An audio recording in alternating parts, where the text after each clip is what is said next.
Hello, everybody, and welcome to part two of our series on facts we know about the Raiders. This is going to be a five-part series.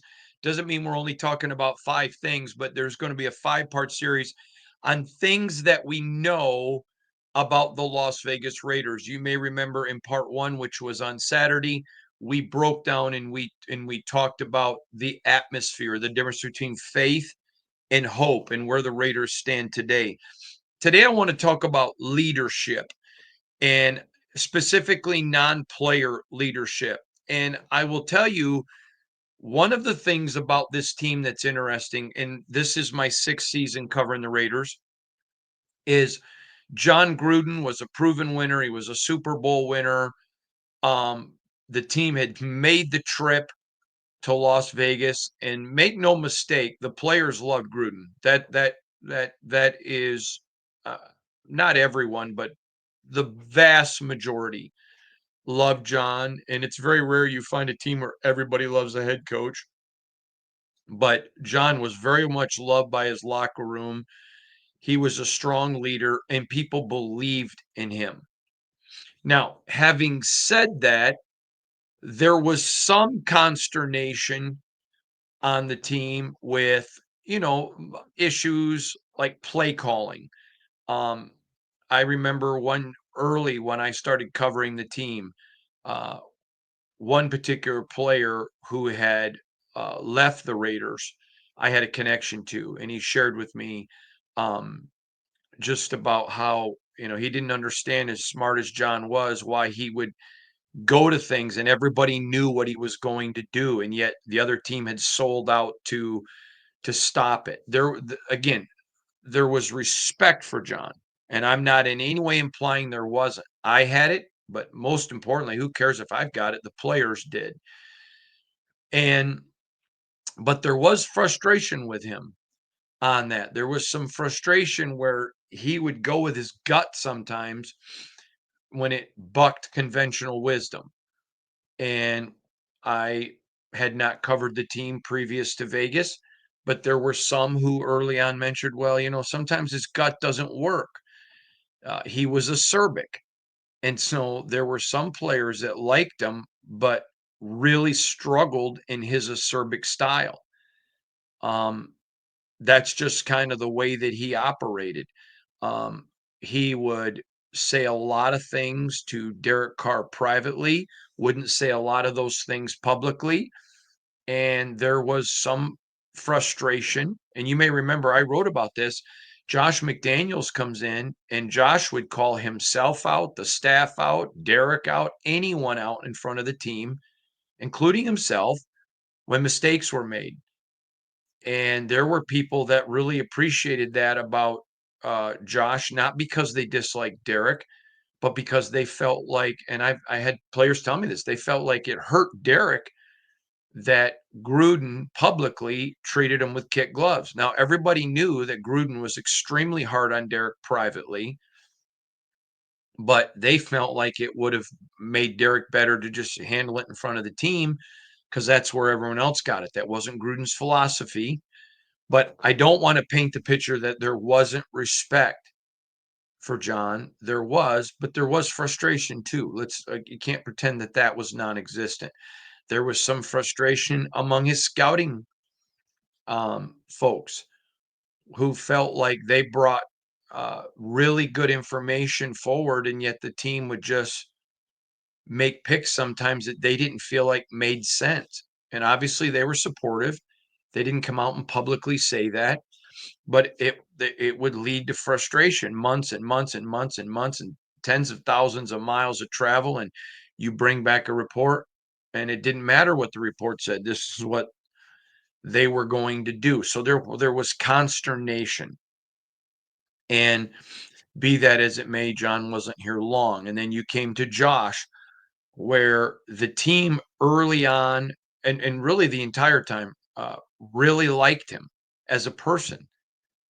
But it was evident very quickly early that, uh-oh, there are some concerns about um, Josh, the head coach. And to their credit, they didn't quit on him. And it was hard, and I know there was a lot of people when Josh got fired who felt like there was a relief off of the team, but no one celebrated well, I that's not true, 2 players, but other than 2 players, nobody celebrated it because they felt bad for him, the man. And then you came into Antonio Pierce, and there were a bunch of excitement and hope, but I remember last year, Shannon actually reminded me about this, but I remember last year we were eating with a couple of players and, their spouses, significant others, and one of the spouses or significant others said to Shannon, "I know you're a big fan. Do you think Antonio's gonna learn how to be a head coach?" And Shannon's like, "Yes." And of course, to Shannon, anything Raider, he's gonna be the next, whomever. He's gonna be the next, great one because that's how she thinks everything of the Raiders. Matter of fact, she literally asked me the other day, how many Super Bowls do I think uh, Pete Carroll's going to win? And like, I don't know, honey. I just cover the team. And so but there was the hope that Antonio would make that jump, skipping coordinator to head coach, and learn everything he needed to learn. Then you come in and there's Pete Carroll, who proactively addresses everything, is very personable, um, like Josh, and but at the same time, when you step on the field, he wasn't different. He was the same guy. He was very comfortable in his own skin. When he meets with you one-on-one and sees you in the building, he's the head coach, and he knows he's the head coach. He doesn't have to prove anything, and his interest in you is genuine. And so, all of a sudden now, he brings things to the table. He's addressed and talked with his team about mistakes he feels like he's made in his career. He's put things on the table and talked about what's his why. Michael Silver wrote a book, The Why is Everything. Very interesting book. Um, but, a lot of coaches teach, what is your why? Why are you doing something? Um, I had a person ask me recently, man, as much as you work, what's your why? And I shared my why with them. And your why is important to understand. Why do you do things? What is your why? And so as Pete has talked with these players and ingratiated himself with them, he talks about everything about their family, their children, their marriages, their degrees.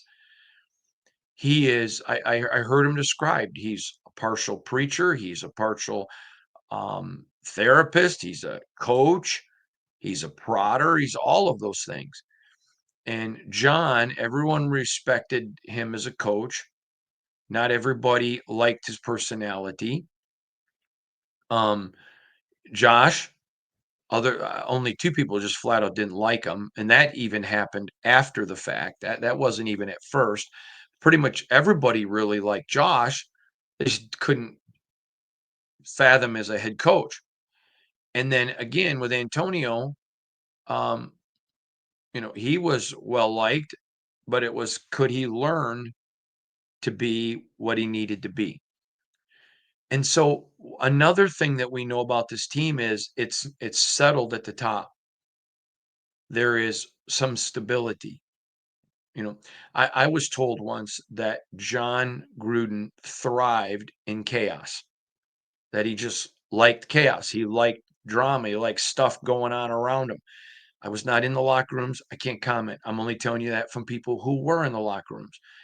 And I have found in most cases, people relish stability more than drama.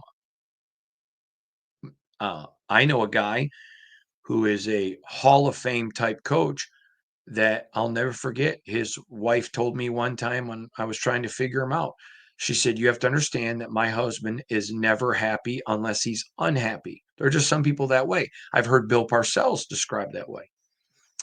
But when you come to Pete, There is a calmness. People understand he knows everything that's coming and he's prepared for it. I heard someone describe Pete to me recently, a player on the team, said that he has the preparation of a Josh McDaniels who was very prepared, but with the personality of a Rich Bisaccia. I thought that was a very unique mix. And so when you look at the leadership, then you go and you look at the staff. Chip Kelly knows who he is, has accomplished so much, very comfortable in his own skin. Chip Kelly's not out to prove anything. Patrick Graham, not out to prove anything right now. He's already proven he's a tremendous defensive coordinator and should be a head coach. But there's enough there in that leadership team that there's a calming influence. And so Pete has made it so simple and reduced it to such a common denominator. Okay, here's the thing. Here are the 6 weeks before camp. You know what? You should take a week and just go veg out, splurge, have fun. But then you got to be in shape because when training camp hits, you can't afford to not be in shape. You can't afford to not make the right impressions. You better stay in your playbooks.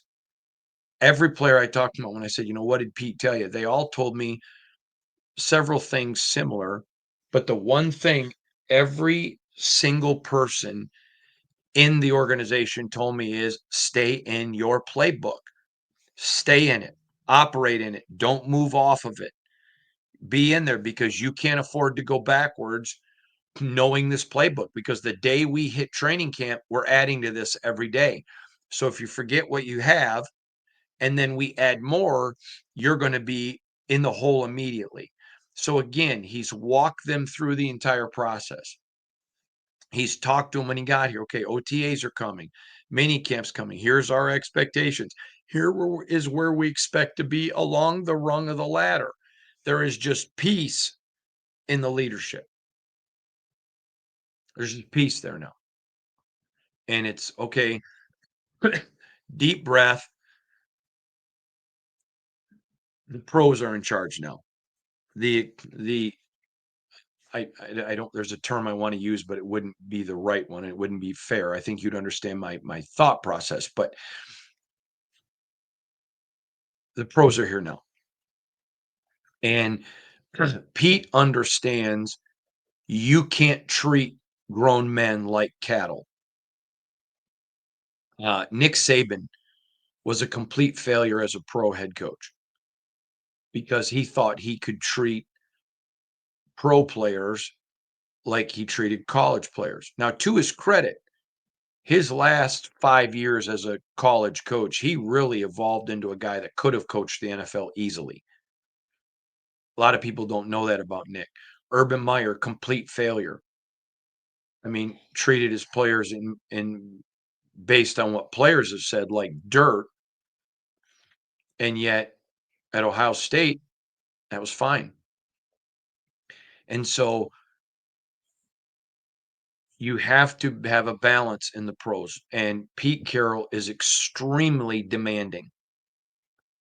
However, you can be demanding without being a dictator or leading by fear. I remember a friend of mine who played for Bill Parcells told me a story that everybody was afraid of Bill. And he said one day Bill came up to him and said to him, why don't you talk to me?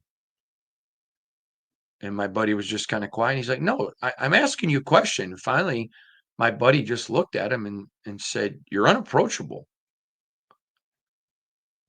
And he said it really kind of shocked Parcells a little bit. And he goes, well, I'm the head coach. And my buddy's like, yeah, but I'm still a human. And he said how he just saw a side of Parcells that day. And so he said, him and Parcells developed a very close, but a different kind of relationship. Same principles. And Pete Carroll has that ability to be genuine, to care about people, to talk with people about. who they are, what he expects.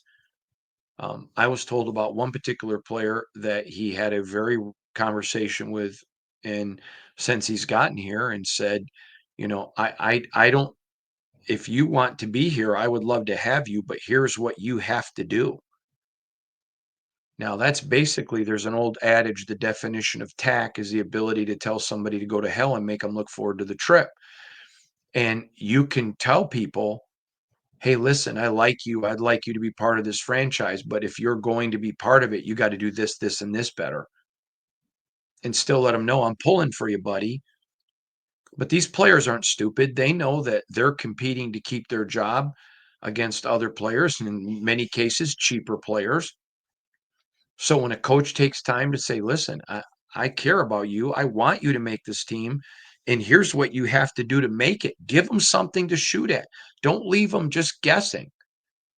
I talked with a NFL player yesterday, a retired NFL player yesterday, and I asked him, I told him about doing this series. And I said, what do you think is the best and the worst part of the NFL? And he said, coaches that leave you guessing, or he goes, are the worst, but coaches that constantly keep you informed. And he told me about, there was a part of his game that a coach brought him in before training camp and said, listen, I want you to be here, but if you don't improve this, I'm going to cut you. And he goes, I never felt like he was being a jerk to me. I thought, like, wow, he really cared about me to give me advance notice. And then when he got cut from a particular team once, signed on with somebody else, he says one day he gets called in and he to get cut, and he goes, he had no idea the cut was coming, because this coach had rooted him on and talked with him, told him how great he was, and then cuts him. And so Pete Carroll is very direct. Pete Carroll is extremely blunt, and he tells guys, this is what's going to get you cut. This is what's going to keep you on the team. And so, to Pete's credit, leadership is a whole different perspective now on this team. Next, I want to talk about depth. This is not a deep Raiders team. There are some places that have good depth. Offensive line, good depth. Defensive line, good depth. I think you can even make an argument that quarterback has good depth. I think you can make an argument that running back has good depth. I think you can make an argument tight end has good depth. But outside of that, depth is a real issue on this team. I asked a very well-known NFL coach one time, when you're looking at teams, what are some things you look for when you're thinking who the Super Bowl contenders are? And he goes, there's one, he goes, that I bet will come to the mind of every championship coach. I said, what's that? He goes, depth. And this was back before the NFL played 17 games. But he said, there are so many games, you're not winning a Super Bowl if you don't have depth. He said, you're not winning it. You're just simply not going to win it if you don't have depth. So if you don't have depth, you're not winning a Super Bowl. He said there's been teams he's seen that going into the season were maybe fifth, sixth, seventh best team.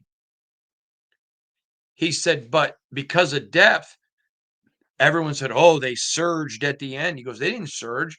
They just had the depth to outlast the process. The Raiders are not a deep team. It's why I said to you, I expect them to get to 9 wins. 10 is the ceiling. 7 to me if they take a blunt injury, but I'd expect them to get to 9 and miss the playoffs. And depth is that big issue. Now there's a lot of young players on this team that are coming. And if they continue to draft and add pieces the way they have, I think they are a team that is on the precipice of becoming a consistent playoff team. But that comes with depth. Look at the Steelers. They lose Spills, bring in a Landon. Lose a Landon. Next guy up, Spills moves on to Landon, comes to the Raiders. The teams that are always in the playoffs are teams that have depth. Howie Roseman, the job he's done with Philadelphia is nothing short of amazing. And the big reason is because of depth. And so the Raiders are not a deep team. And I hate to say this because my wife is convinced they're going to a Super Bowl, but they're not. They don't have the depth to get there. Could I see a scenario where they sneak into the playoffs? Absolutely. Do I think it's probable? No. Possible? Yes. But they are a team that's better than last year. But depth is what's truly separating them. So again, let's go back now and continue to build. We talked about leadership from Pete Carroll and his staff. But let's talk about leadership from the Mark Davis, Tom Brady, John Spytek approach. Now, I know that this is not the most popular opinion in the world, and I could care less. I don't do this to be popular. I do it to bring you information. Tom Telesco did a terrific job last year with the Raiders. He did a very, very good job with the Raiders. And nothing that he did in Las Vegas should hurt him from getting another general manager's job. But he didn't hire Antonio Pierce. He inherited him. And so, there's a lot of question marks of things, and he was put in a bad situation. It's why I've told you before, you hire the general manager first. The Raiders did it right this year. Okay. But you now have Spytek, Brady, Davis, and everything is aligned. I've talked about this before, so I'm not going to belabor the point, but everything now is aligned. There's alignment. And so Pete Carroll is in line with Spytek, Brady, Davis. And so it's not just having leadership. The Raiders have had leadership before when it came to coaching, but not leadership above it. They've had leadership before, questionable below it. I think if Tom Telesco had been allowed to, now let me make this clear.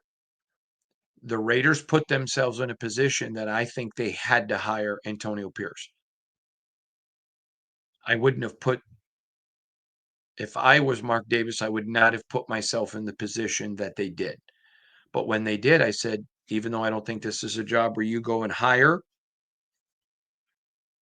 an inexperienced coach, they put themselves in that spot. So I'm being critical of something that I said they had to do because they put themselves in that spot. That being said, I think the Raiders would have been much better off last year hiring Telesco and saying, hey, go through. If interview everybody you want. If you think that the hire is Antonio, great, you're responsible for it. But now that they've got everything aligned, everybody's on the same page. They talked about everything. John Spytek knows exactly what he wants, what Tom Brady and Mark Davis want the Raiders to look like. He buys into it. He shares that focus. Pete Carroll understands what's requested and wanted. And then he has shared his opinions up, as Spytek has, and they've come to an esprit de corps, a unity of thought. So I heard the term once, harmony of purpose, or harmony of purpose is the best word. And that's where the Raiders sit today. They are not a deep team at all. And I think depth comes with experience. I mean, you've got two starting quarterbacks that have started a lot. The jury's still out on Aiden. So I think you can say, yeah, there's some depth there. I think Geno, but at least Geno's not being backed up by Cam Miller. So there is some experience there. But you got a team here that has, you think about that, depth on the two most important positions outside of quarterback, offense and defensive line. So the key parts are there. They still have to add more depth. I told you before, when minicamp was over, I did not think that. I thought there could be 1 to possibly 4 new players on the roster that make the 53-man. There's been 1 added. I still think there could be more, but things we know about the Raiders. We talked about it for part 1. This is an organization now built on faith, not on hope. And I'm not talking about anything to do with spiritual matters, but we talked about what's the difference between faith and hope. And then today, what else do we know? Leadership is different. It is the most fundamentally aligned from Mark Davis to the lowest quality control assistant that has been here in the 6 years that I've been here. And then a concern is they're not a deep team. We know that. That's factual. And those are the first 3 points in part 1 and 2 of this series. I hope you're enjoying it. We'll see you all back here again tomorrow for part 3 and my 5-day series on things we know about the Las Vegas Raiders. Thanks for joining us, everybody. Have a great day.